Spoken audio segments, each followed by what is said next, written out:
반갑습니다. 제가 1년 전에 이 자리에 와서 여러분들에게 설교를 전할 수 있는 그러한 기회를 얻었는데요. 오늘 다시 이렇게 1년 만에 여러분들을 만날 수 있어서 하나님께 영광을 돌립니다. 미국에는 바న్స్ 앤 노블이라는 대형 서점이 있습니다.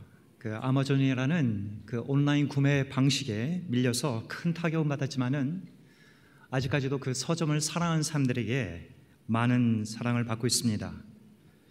저는 이 서점을 저희 딸들하고 같이 가기를 좋아합니다. 이 서점에 들어서면은 수천 권의 책들이 분야별로 아주 높은 책장에 진열되어 있습니다.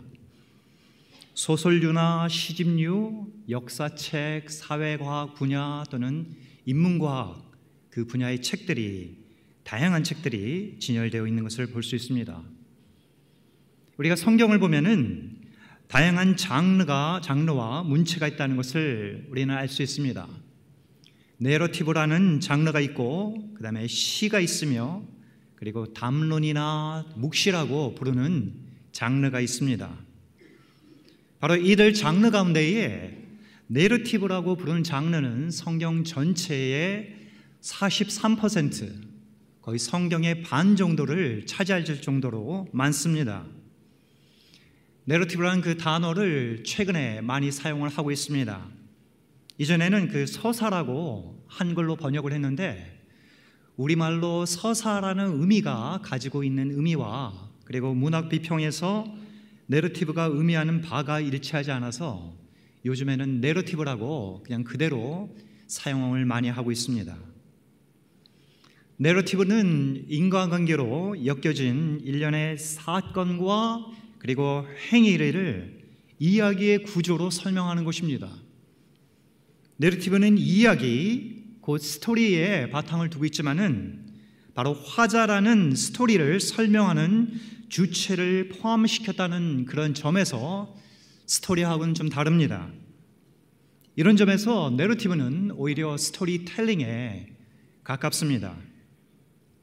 성경은 많은 이야기, 스토리로 구성되어 있지만은 단순한 이야기의 연속이 아니라 바로 일련의 이야기를 성경의 저자가 바로 의도와 목적을 가지고 배열하고 바로 구성했기 때문에 내러티브라고 하는 것이 정확합니다. 연령을 불문하고 모든 사람들은 스토리를 좋아합니다. 개연성 있게 극본이 잘 짜여진 그러한 드라마를 보면은 다음 주까지 어떻게 기다리지 하는 그러한 의구심까지, 염려까지 생길 정도로 흡인력이 있습니다. 바로 이 내러티브에는 등장인물들이 있고, 그리고 줄거리가 있고, 그리고 배경이 있습니다. 잘 쓴 줄거리는 중요한 그러한 갈등 구조를 중심으로 촘촘하게 쌓여 있고, 그리고 등장인물 가운데서도 다양하게 등장합니다. 주인공이 있죠. 그리고 주인공을 돕는 조연들이 등장하고, 주인공과 갈등을 유발시키는 악역이 또한 등장합니다. 성경에 나오는 내러티브를 읽을 때에 우리는 등장인물들의 대화와 행동을 주의 깊게 관찰할 필요가 있고, 그리고 그들의 내면의 원하는 목표와 의도를 파악할 필요가 있습니다. 그들 내면의 깊은 동기는 무엇인가? 그리고 그들은 왜 그런 행동을 하였는가? 그들의 행동은 무엇을 암시하는가? 등등의 질문을 우리는 성경의 내러티브를 읽을 때에 던져야 합니다. 또한 내러티브에 등장하는 배경은 시간과 공간적인 배경뿐만 아니라 역사적이고, 그리고 정치적이고, 문학적이고, 그 다음에 세계관적인 그러한 배경을 함께 포함하고 있습니다. 언제, 어디서, 그리고 왜 이러한 사건이 발생했는지를 물어야 합니다. 바로 줄거리와 등장인물과 이러한 배경들의 개연성 있는 그러한 조합을 통해 가지고 우리는 그 내러티브를 통해서 스릴을 느끼기도 하고, 그 다음에 반전에 의한 아이러니나 또한 놀람을 경험하기도 하고 그리고 밀려드는 감동을 우리는 느끼기도 합니다. 성경의 내러티브는 매우 힘이 있습니다. 성경의 시간과 공간 속에서 다양하게 등장하는 그 인간 군상들의 모습을 우리는 마주할 수 있습니다. 줄거리 그리고 등장인물 그리고 배경을 잘 알면 알수록 우리에게 성경의 인간 군상들은 낯설지 않게 다가올 것입니다. 왜냐하면 인간 깊이 내재해 있는 그 본성은 시대와 문화를 뛰어넘어서 여전히 유효하기 때문입니다. 특별히 공간복음을 읽게 되면은 우리는 마치 만화경을 통해 들어오는 빛의 각도에 따라서 다채로운 색깔과 그 다음에 아름다운 대칭성을 볼 수 있는 것처럼 예수 그리스도에 대한 다양한 모습을 우리는 볼 수가 있습니다. 아마 오늘 아침 여러분들은 설교 본문이 2개인 것을 의아하게 생각했을 것입니다. 우리는 그 공간복음서의 두 평행 구조를 통해서 각 복음서가 그들의 독자의 관점에서 예수님을 어떻게 달리 묘사했는가를 보고자 합니다. 먼저 마태복음 본문을 보도록 하겠습니다. 마태복음은 공간복음 가운데서도 가장 유대적인 복음서로 알려져 있습니다. 우리가 그것을 어떻게 알 수 있습니까? 우선 마태복음은 아브라함과 다윗의 자손 예수 그리스도의 계보라는 말로 시작을 하고 있습니다.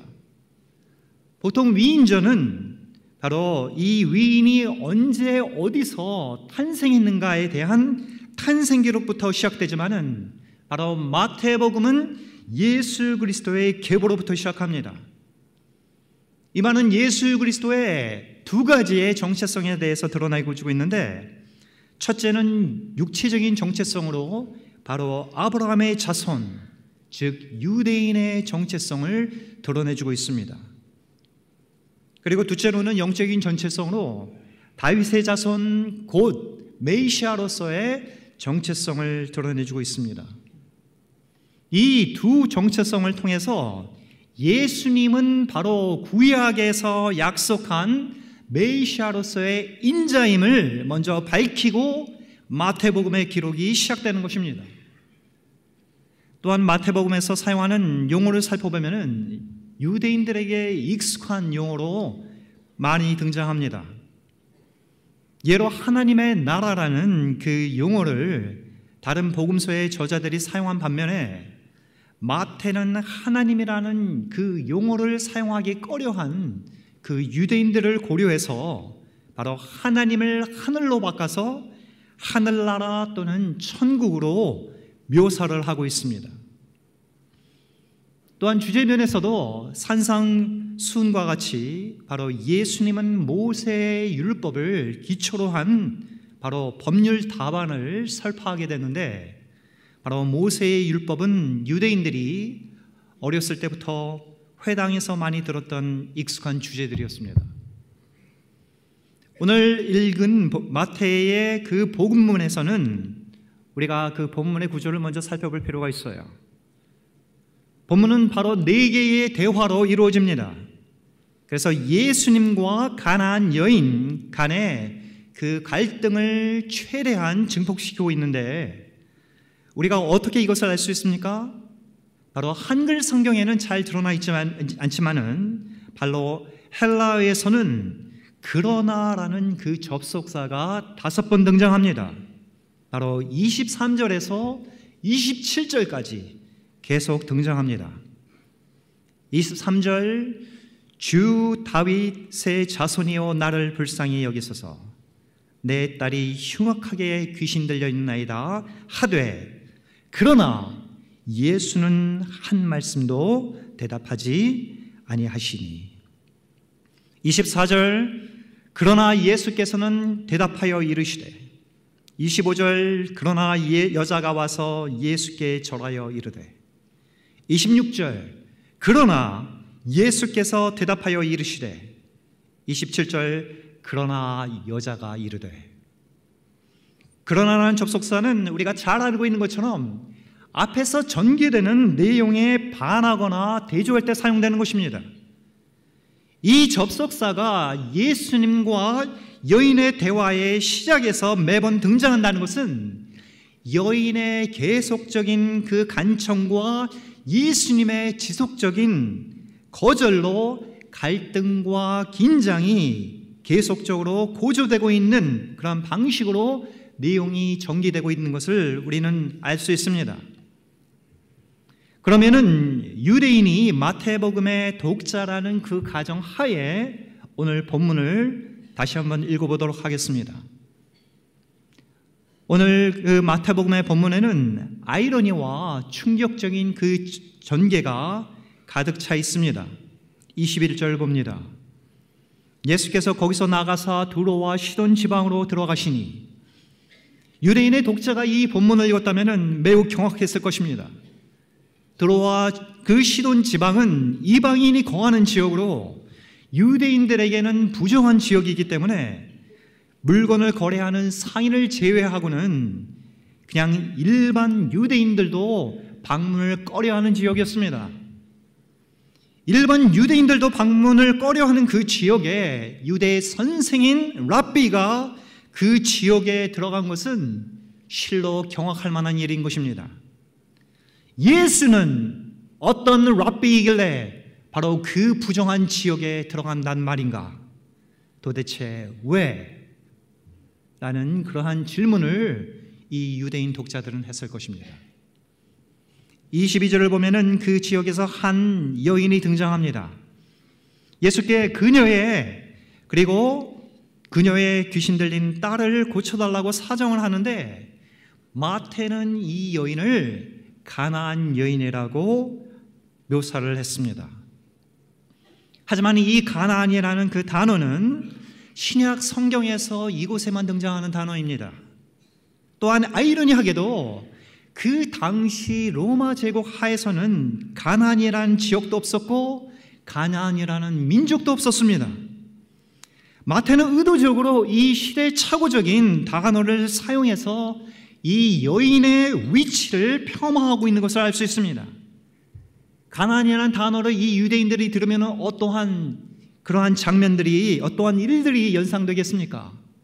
바로 가나안은 구약 이스라엘이 바로 약속의 땅에 들어갈 때의 오랜 적이요, 그들을 미혹해 한 존재입니다. 이 여인에게 이 이름을 붙임을 통해서 바로 마치 앞으로 이 여인이 당할 그러한 냉대가 당연한 것으로 바로 유대인들로 하여금 생각하게 만드는 그러한 장치의 역할을 하게 있는 것입니다. 하지만 이 가나안 이 여인의 입에서 믿을 수 없을 만큼 충격적인 고백이 나옵니다. 주 다윗의 자손이여, 나를 불쌍히 여기소서. 내 딸이 흉악한 귀신에 들렸나이다. 나를 불쌍히 여기소서라는 고백은 성경뿐만이 아니라 탈무드 그리고 미시나에서도 많이 등장하는 단어입니다. 이 고백은 절절한 간청을 담은 유대인들의 기도였습니다. 마가복음 10장 48절에 소경 바디메오는 이렇게 외칩니다. 다윗의 자손이여, 나를 불쌍히 여기소서. 누가복음 17장 13절에는 10명의 나병 환자가 외칩니다. 예수 주여, 우리를 불쌍히 여겨소서. 뿐만 아니라 다윗의 자손이라는 말은 메시아를 의미합니다. 놀랍게도 이 가나안 여인은 예수는 메시아시오, 그리고 이분만이 자신의 딸을 고칠 수 있는 치유자로 믿었던 것이 분명합니다. 바로 이 이방 여인은 아이러니하게도 예수의 메시아적 정체성을 분명하게 알고 있었습니다. 하지만 예수님께서는 이 장면에서 침묵하세요. 이것은 거절을 간접적으로 말하는 것입니다. 그러자 그의 제자들이 와서는 바로 그 여자가 우리 뒤에서 소리를 지르니 그를 보내소서라고 말합니다. 여기서 우리는 예수님의 침묵과 제자들의 그 간청 사이에 상당한 시간적인 간격이 있다는 것을 알아야 합니다. 저에게는 40대 중반에 낳은 막내 녀석이 있어요. 그래서 지금 그 녀석이 5살인데 매우 징징거려요. 아빠, 우유 줘! 그래, 한결아, 좀만 기다려. 우유 줄게. 아빠, 우유 줘! 그래, 알았어. 아빠, 우유 줘! 한결아, 아빠 지금 화장실에 있어. 좀만 기다려. 아빠, 우유 줘! 예수님은 침묵해요.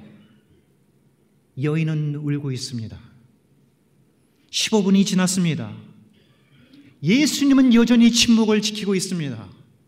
이 여인은 계속 울며 따라옵니다. 30분이 지나도 상황은 바뀌지 않아요. 여인은 계속 울면서 나를 불쌍히 여기소서, 내 딸을 구원하소서라고 외치고 계속적으로 따라오고 있습니다. 상황이 이렇다 보니까 예수님의 제자들은 여인의 울며 그 외치는 소리에 짜증이 나기 시작한 것 같습니다. 그러니까 예수님, 이 여인의 딸을 고쳐주지 않을 것이면 그녀를 보내버리십시오. 그녀가 얼마나 오래 우리를 쫓아오면서 울며 따라오고 있는지 아십니까? 이렇게 예수님에게 질문을 던지고 있는 것입니다. 마침내 예수님은 입을 열어 말씀합니다. 나는 이스라엘의 집에 잃어버린 양 외에는 다른 데로 보내심을 받지 아니하였노라. 이 말은 즉각적인 거절입니다. 여인의 마음을 후벼파는 매우 강력한 거절입니다. 당신은 내 치유의 기적을 받기에는 자격이 없는 사람이야. 당신은 유대인이 아니야 라고 말하는 것입니다. 바로 이 대목을 유대인들이 이루었다면, 그렇지, 유대의 랍비라면 당연히 이 가나안 여인에 대하여 그렇게 해야지 라고 반응했을 것입니다.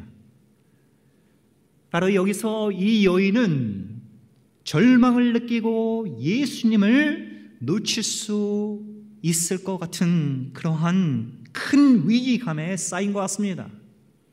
그러니까 어떡합니까? 이 여인의 행동이 바뀝니다. 그 전까지는 이 여인은 예수님을 울면서 불면서 따라왔어요.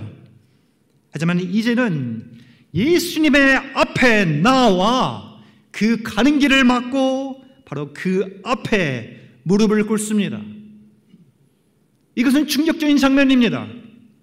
여인, 그리고 가나안 여인이 유대 랍비의 길을 가로막은 것입니다. 그 당시의 사회적인 어떤 그 관습에 비춰본다면 이것은 매우 당돌한 그러한 행동입니다. 여인은 다시 한번 예수님께 간청합니다. 주여, 제발 도와주소서. 하지만 26절 그러나가 다시 등장해요. 또 다른 거절이 등장합니다. 예수님께서 대답하시는데 자녀의 떡을 취하여 개들에게 던짐이 마땅하지 아니하다라고 대답하고 있습니다. 예수님의 대답은 상상을 초월할 정도로 모욕적입니다. 유대인들은 이방인을 경멸할 때에 개라고 표현을 했습니다. 어느 민족에게나 다른 민족을 비하하고 그리고 자기들만의 어떤 자만심을 자극할 때 사용하는 어떤 단어들을 사용합니다. 특히 우리 민족은 일본과의 어떤 역사적인 앙금이 있기 때문에 일본인들을 가리켜서 우리는 뭐라고, 제가 표현을 못하겠지만은 뭐라고 부르지 않습니까? 그리고 중국 사람들은 또 중화 사상에 도취돼가지고 그리고 다른 많은 민족에 대하여 오랑캐라고 부르는 것과 마찬가지입니다.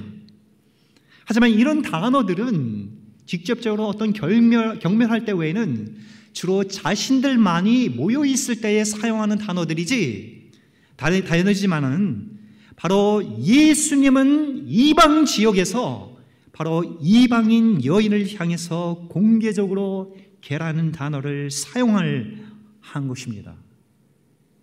이거는 매우 직설적이고 충격적인 표현입니다. 하지만 이 여인은 예수님의 그 폐부를 찌르는 말을 받아들여요. 그래서 27절, 주여 올소이다마는 개들도 제 주인의 상에서 떨어지는 부스러기를 먹나이다라고 대답합니다. 이는 제가 개일진데 최소한 부스러기라도 먹을 수 있게 해줘야 하지 않겠습니까? 라는 마치 신명기에 추수하는 그 소들에게 망을 씌우지 말라는 말씀을 연상케 하는 겸양하면서도 당당한 요청을 예수님께 하고 있는 것입니다. 그러자 마침내 예수님은 이 여인을 칭찬을 해요. 여자여 내 믿음이 크도다. 내 소원대로 되리라고 선언하십니다. 마태복음에서 예수님으로부터 믿음에 관해서 칭찬받는 사람은 바로 이방인 백부장과 그 다음에 이 여인뿐입니다. 그러면 예수님은 왜 이같이 모질게 이 여인을 대했을까요? 바로 그것을 알기 위해서는 오늘 본문 전에 무슨 사건이 발생했는지를 우리는 살펴볼 필요가 있는 것입니다. 바로 오늘 본문 전에 예수님은 예루살렘으로부터 파송된 유대 종교 지도자들과 유대의 정결의식에 대하여 날카로운 논쟁을 벌였습니다. 유대교의 중심인 예루살렘으로부터 파송된 그 종교 지도자들이라는 것은 예수님과 논쟁을 하기로 작심하고 파송된 집단이라는 것을 암시하고 있는 것입니다. 이 사람들은 구약에 대하여 굉장히 능통한 사람들입니다. 그리고 그들은 바로 예수님과 정결의식, 즉 무엇이 우리를 더럽게 만드는가에 대하여 논쟁을 벌인 것입니다. 이들은 예수님에 대하여 직접적인 어떤 그런 논쟁을 벌이지 않죠. 그러니까 논쟁을 어떻게 합니까? 바로 예수님의 제자들에 대하여 걸고 넘어져요. 예수님의 제자들이 잘못했다라고 하면은 결국 그들의 스승인 예수님이 잘못했다는 것이고, 그리고 유대의 전통에 따른 그 정결의식은 그 당시 매우 중요했기 때문에 얼서닥스와 넌 얼서닥스를 바로 가르는 그 기준을 제공했습니다. 다시 말하면 이 예루살렘에서 파송된 이 유대 종교 지도자들은 예수님의 제자들을 간접적으로 통해서 공격을 하고 예수님을 공격한 다음에 결국은 예수님의 잘못으로 이단자로 몰기 위한 그러한 방법을 사용한 것입니다. 유대 이단들의 정체를 규명하는 것은 굉장히 중요한 일입니다.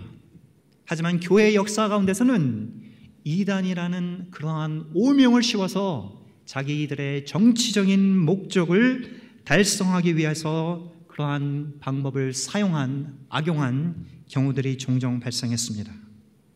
바로 이 경우가 그 중에 하나입니다. 예수님은 어떻게 대답합니까? 씻지 않은 손으로 먹는 것이 사람을 더럽게 만드는 것이 아니라 바로 우리 마음에서 나오는 것이, 각종 악한 마음이 우리를 더럽게 만드는 것이라고 말씀하셨습니다. 그리고 이 논쟁 후에 예수께서는 두로와 시돈이라는 율법의 규례상 정결치 못한, 그래서 유대인들을 부정하게 만드는 그 지역으로 들어가셨으니 예수님은 어떻게 지금 얘기를 하고 계신 거예요? 바로 예수님은 그의 의도적인 행동을 통해 유대 종교 지도자들이 바로 그들의 주장은 전적으로 틀렸다는 것을 몸소 보여주고 있는 것입니다. 또한 날카로운 논쟁 후에 예수님은 많이 피곤해지신 것 같아요. 그래서 유대 종교 지도자들이 끝판 논쟁을 벌이러 왔는데 이 사람들이 따라오지 못하는 두로와 시돈 지역으로 들어간 이유도 있었을 것입니다. 왜냐하면 그 지역으로 들어가면은 유대 종교 지도자들이 따라오지 못할 것이기 때문입니다. 근데 바로 그 부정한 지역에서 예수님의 메시아됨을 알고 믿는 바로 이 여인을 만나게 된 것입니다. 예수님은 유대인들에게 그가 메시아심을 날마다 회당에서 그리고 시장에서 그리고 기적으로 가르쳤습니다. 하지만 그들은 예수님이란 그 존재를 믿지 않았고 예수님을 거부했어요. 하지만 이 가나안 여인이라고 부르는 이 이방 여인은 예수님의 지속되는 그 거절에도 불구하고 참담한 모욕에도 불구하고 예수님을 끝까지 붙잡는 믿음을 보여주었습니다. 불신앙으로 가득 찬 그러한 유대 지종교 지도자들과 그 다음에 예수님을 끝까지 붙드는 이 여인의 믿음을 대조적으로 보여주고 있는 것입니다. 아마도 마태가 이 여인을 가나안 여인이라고 명명했던 것도 바로 그 위치 에너지의 극한을 보여줌을 통해서 바로 그 대조를 극명하게 보여주기 위한 의도가 아니었나 생각이 듭니다. 마태복음은 단순히 유대인들을 위해서 쓰여진 복음이 아닙니다. 바로 유대인들의 불신앙을 고발하고 회개케 하고 그리고 돌이키라는 경고의 복음서인 것입니다. 자, 그러면은 저희가 마가복음의 본문으로 넘어가도록 하겠습니다. 마가복음의 독자는 바로 이방인 같습니다. 왜냐하면 이방인이 이 복음을 읽었을 때에 상처를 받을 만한 모욕의 표현들이 많이 완화가 되어 표현되고 있기 때문입니다. 또한 마가는 이방인 독자들이 이 여인과 동일시하도록 그 본문을 구성하고 있습니다. 먼저 마가복음을 보게 되면은 마가복음의 구조를 살펴보면은 본문의 첫 구절과 마지막 구절이 바로 집이라는 단어가 등장합니다. 마가복음 7장 24절을 보겠습니다. 예수께서 일어나서 거기서 떠나 두로 지방으로 가서 한 집에 들어가 아무도 모르게 하시니 하나 숨길 수 없더라. 마지막 절인 30절, 여자가 집에 돌아가 본즉 아이가 침상에 누웠고 귀신이 나가더라. 유대인의 관점에서 보면은 유대 랍비가 이방 지역으로 들어간 것만 해도 충격적인데 이방 지역의 어떤 집으로 들어갔다는 것은 더욱 충격적입니다. 왜냐하면 어떤 지역에 들어가서 아무런 사물이나 대상을 만지지 않고 나올 가능성이 있지만은 바로 어떤 집에 들어간다는 것은 그 집의 문고리를 잡아야 되고 그리고 그 집 내부에 사물을 만질 가능성이 농후해지기 때문입니다. 더구나 마가복음에서는 집이라는 단어가 쉼과 회복의 장소로서 묘사되고 있는 것입니다. 이는 마태복음에서 등장하는 집이라는 단어가 갖고 있는 의미와 매우 대조적인 것입니다.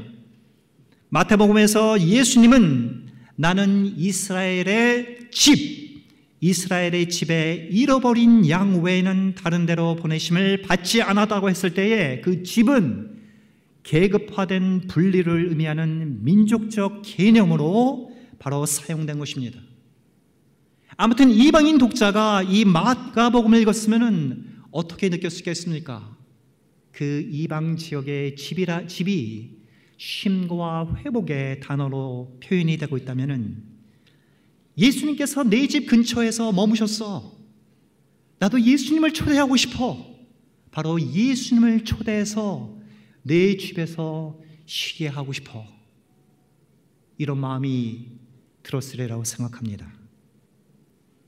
26절에 가면요, 마가는 흥미롭게도 이 여인의 출생지에 대해서 언급합니다.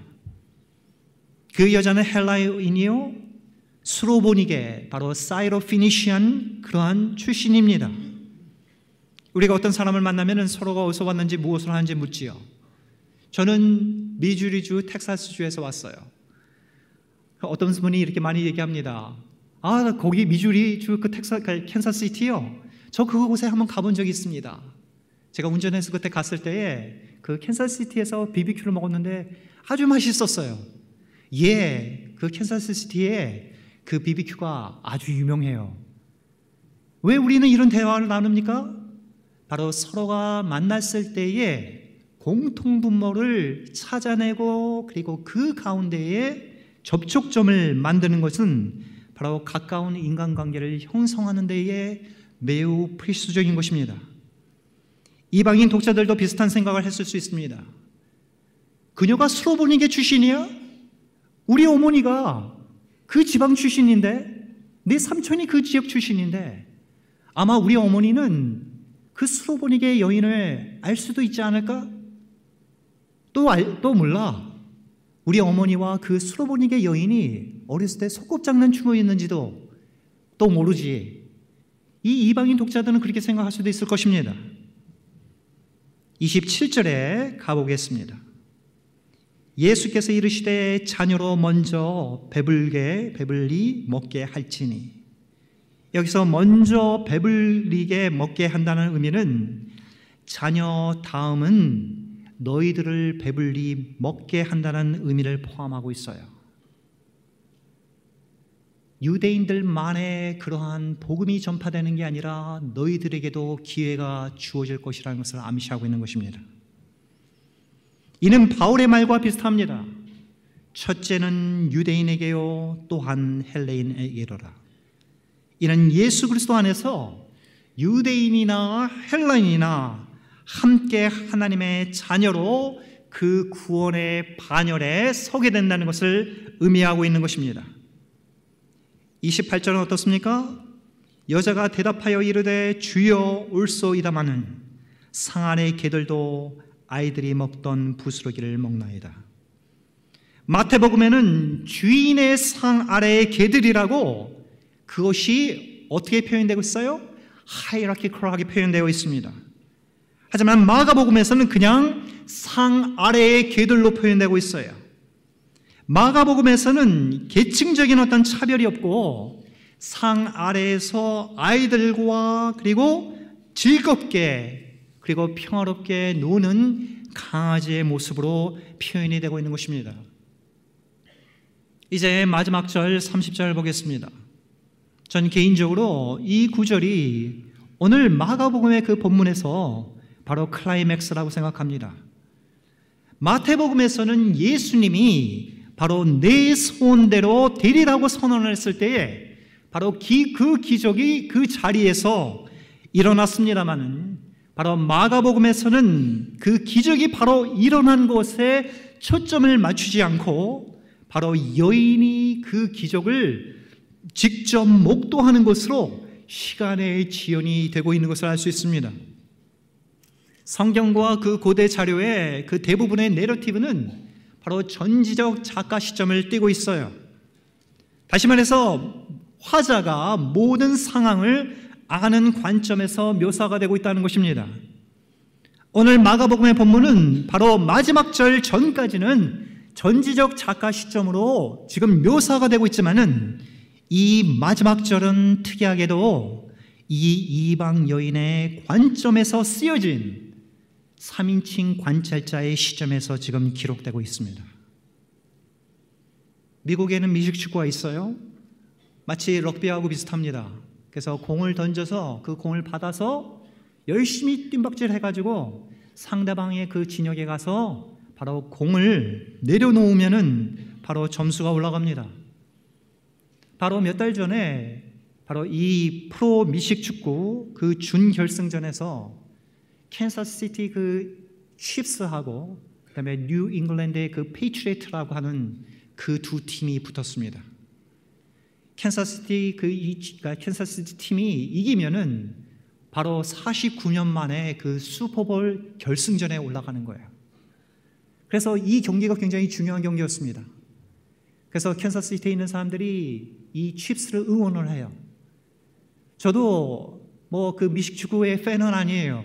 그러니까 뭐 가끔 가다가 TV를 틀면은 주말에 TV를 틀면은 항상 미식축구가 나오기 때문에 뭐 그냥 가끔 가다 그냥 보는 정도였습니다. 근데 뭐 지역 연고라는 그런 이유 때문에 저는 경기를 관람하게 됐습니다. 근데 그 경기가 진행되면서 굉장히 아주 분위기가 후끈 달아오르기 시작했습니다. 저는 그 광팬은 아니었지만은 바로 캔사스시티 그 칩스의 경기를 보면서 마치 제가 같이 흥분을 하기 시작했어요. 그래서 3쿼터에 이르렀어요. 경기가 막 진행되면서 서로 간에 팽팽한 접전이 일어났습니다. 저도 자리에서 모르게 그냥 소파에서 일어났습니다. 그리고 마치 제 자신이 그 경기장에 있는 선수처럼 행동하기 시작했어요. 공을 받아서 그 선수들이 뛰면은 저도 그 제자리에서 뛰었어요. 제자리에서 뛰면서 함께 마치 그 경기장에 있는 선수처럼 행동했습니다. 마침내 그 캔사스시티의 그 선수 한 사람이 공을 받아서 상대방 진영에 뛰어가서 그 공을 터치다운을 했어요. 그럴 때 저는 너무나도 급해가지고 제 옆에 있는 막내 아들을 번쩍 들어가지고 카페트에 그냥 내리꽂았습니다. 그리고 나서 터치다운 하고 제가 소리를 질렀어요. 제가 마치 그 경기장에 있는 사람처럼 행동을 했습니다. 비슷하게 3인칭 관찰자 시점에서 쓰여진 이 구절을 읽는 모든 이방인 독자들은 이 이방 여인과 동일시하게 되고 그녀의 집으로 가는 그 여정에 함께 참여하게 됩니다. 과연 이 여인의 딸은 고침을 받았을까요? 조마조마한 마음으로 바로 그 골목길을 걷습니다. 그 골목길 끝에는 바로 이 여인의 집이 있어요. 마침내 집 앞에 도착했습니다. 그리고 나서는 집의 문을 엽니다. 초조한 마음으로 바로 그 침대를 바라봐요. 그리고 나서는 장면이 어떻게 돼요? 바로 클로즈업 되면서 모든 사람은 그녀와 함께 그녀의 딸이 치유받게 되었다는 것을 확인하게 되는 것입니다.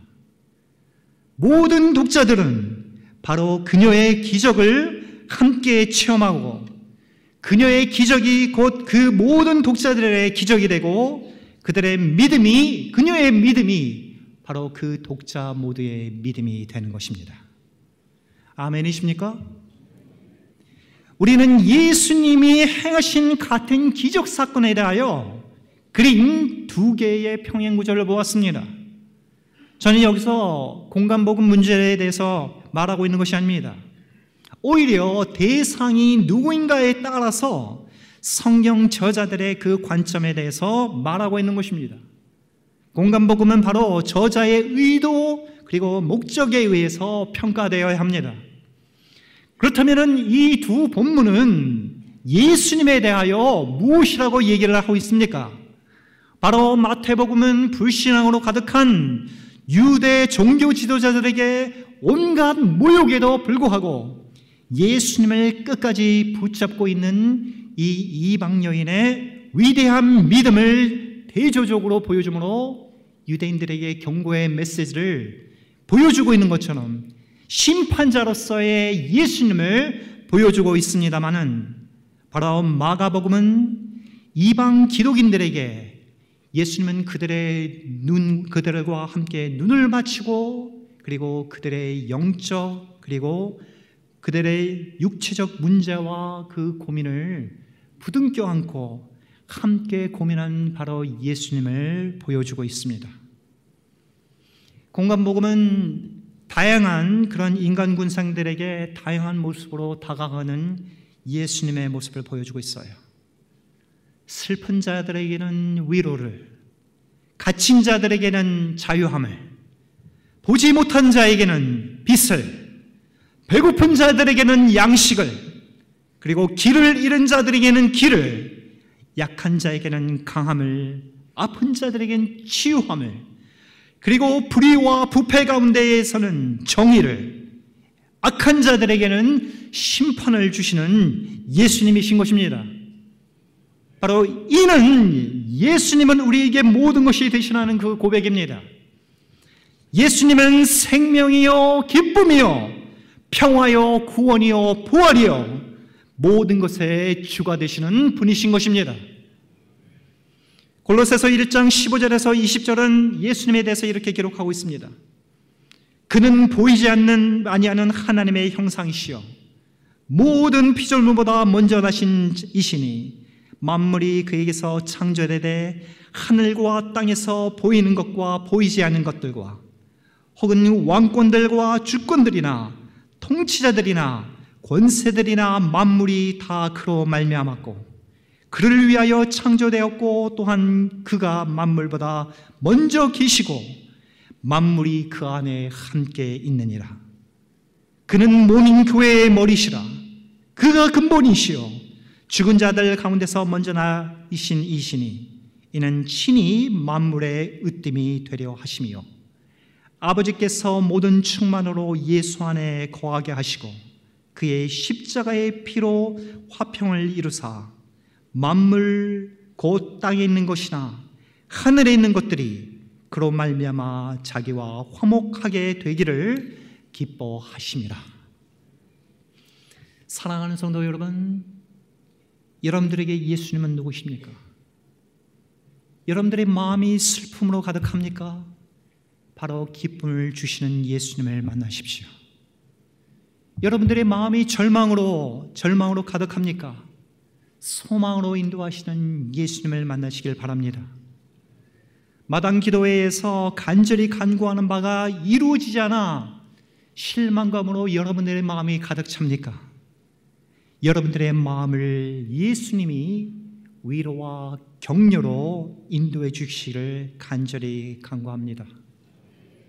최근 불법적인 그런 편목 과정과 그 다음에 위임식을 다시 하는 모습을 보면서 도덕적으로 무감각하고 그리고 암담한 한국 교회의 현실과 단면을 보게 됩니다.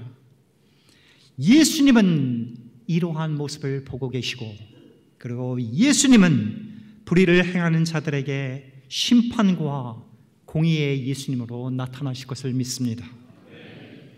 예수님은 바로 세상의 소망이요 천국의 기쁨입니다. 믿으십니까? 다 같이 기도하시겠습니다.